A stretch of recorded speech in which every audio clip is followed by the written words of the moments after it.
So we can recognize that. Here's type 3 total veins. It's so easy to recognize. Here's the long axis. There's the descending aorta. Here is the inferior vena cava. Here.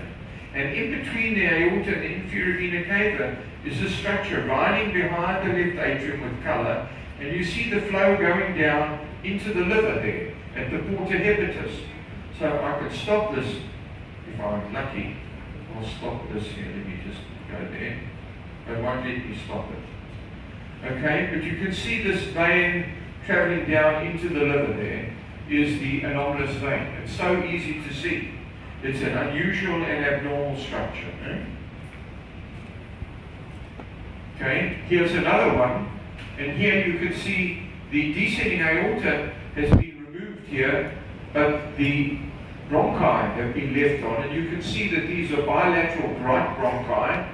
Here's the descending aorta, and here behind the left atrium is blood flow with the blood in the venous structure running away from the heart. Venous blood always goes to the heart. If it's not going to the heart, there's something wrong with it. So this is a red flow coming down towards the transducer. Here it is again here. Yeah, that's the same picture. There we go. We've stopped this venous blood going there through into their porta hepatis.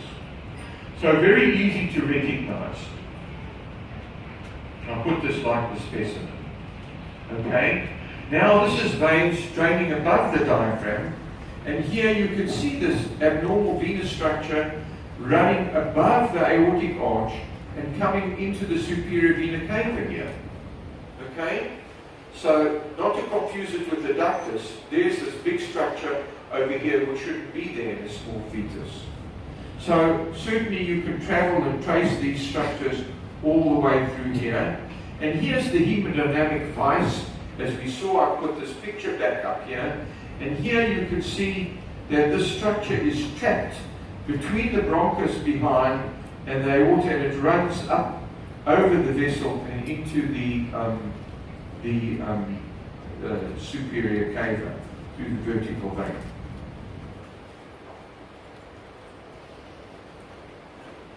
That's the duct, and here comes the vertical vein. Here you see the vertical vein running up and over the heart there.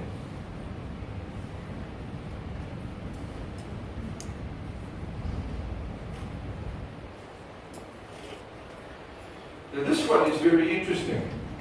We saw this picture before, right? This is total veins to the coronary sinus, okay?